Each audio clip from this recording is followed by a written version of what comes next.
आइए चलिए जानते हैं माँ भगवती तुलसी की कथा।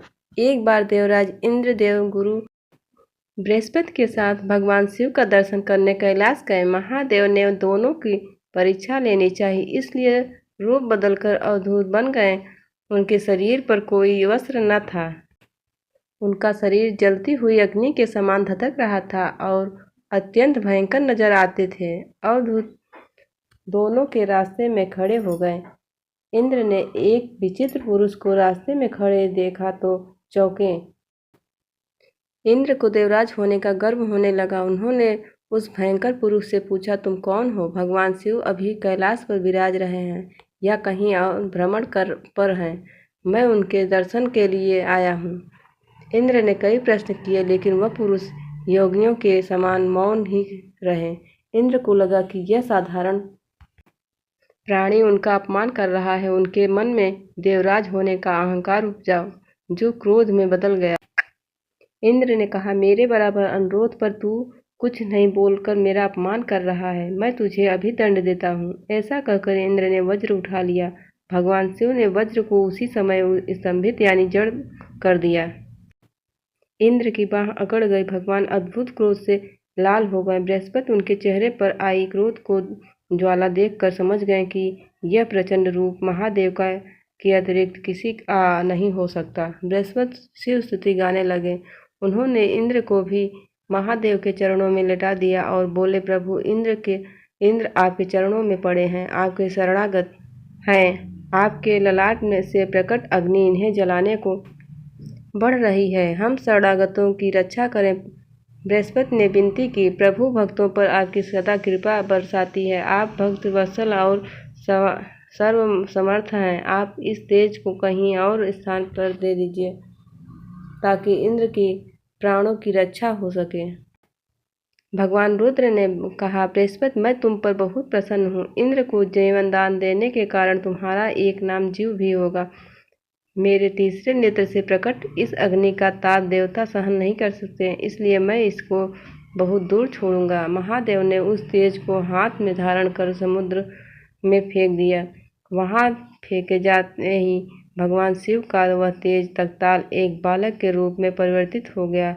सिंध से उद्भव होने के कारण उसका नाम सिंधपुत्र जालंधर प्रसिद्ध हुआ। जालंधर, जिसका नाम शंखचूड़ भी था, शिव के तेज से उत्पन्न हुआ था। इस कारण परम शक्तियां से संपन्न था। वह देवों से भी ज्यादा शक्तिवान था। वह उस तेज से पैदा हुआ था जो इंद्र को समाप्त करने वाला था। इसलिए असुरों ने उसे अपना राजा बनाया।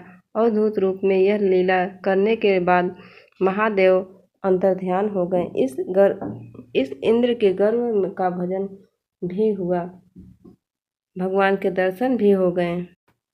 तुलसी से जुड़ी एक कथा बहुत प्रचलित है। श्रीमद् देवी भागवत पुराण में इनके अवतरण का दिव्य लीला का कथा भी बनाई गई है। एक बार शिव ने अपने तेज को समुद्र में फेंक दिया था।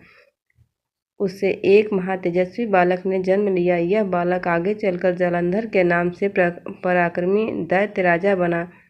इसकी राजधानी का नाम जालंधर नगरी था। दैत्यराज कालनेमी की कन्या वृंदा का विवाह जालंधर से हुआ। जालंधर महाराक्षस था।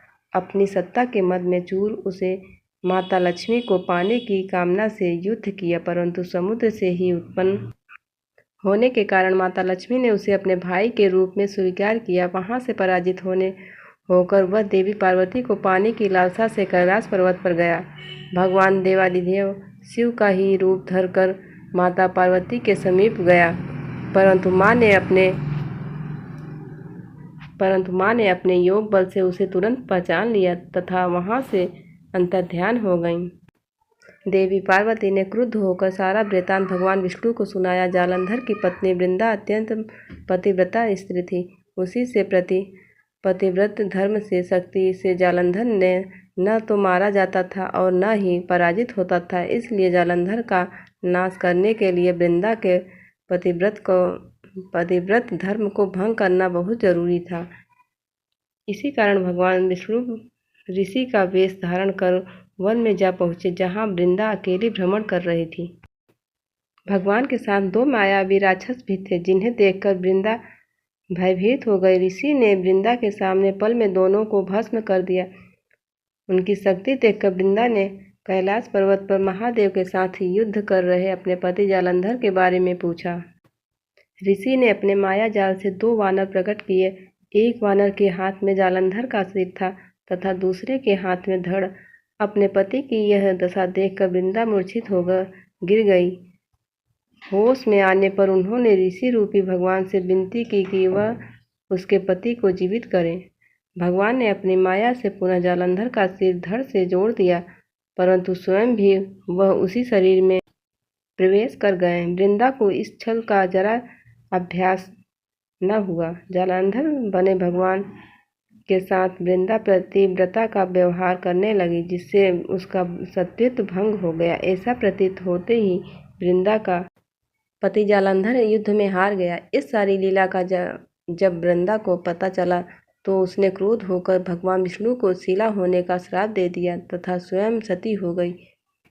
जहाँ वृंदा भस्म हुई थी वहाँ तुलसी का पौधा उगा। भगवान विष्णु ने वृंदा से कहा, हे वृंदा, तुम अपने सात्विक के कारण मुझे लक्ष्मी से भी अधिक प्रिय हो गई हो। अब तुम तुलसी के रूप में सदा मेरे साथ रहोगी। जो मनुष्य भी मेरे शिलाग्राम रूप के साथ तुलसी का विवाह करेगा उसे इस लोक और परलोक में विपुल यश प्राप्त होगा।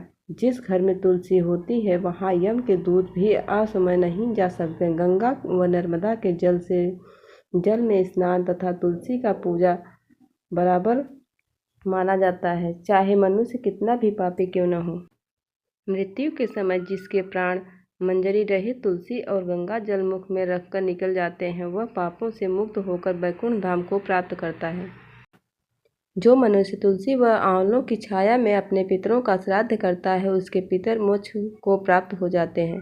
उसी दैत्य जालंधर की यह भूमि जालंधर नाम से विख्यात है। सती वृंदा का मंदिर मोहल्ला कोट किशनचंद में स्थित है। कहते हैं कि इस स्थान पर एक प्राचीन गुफा थी जो सीधी हरिद्वार तक जाती थी।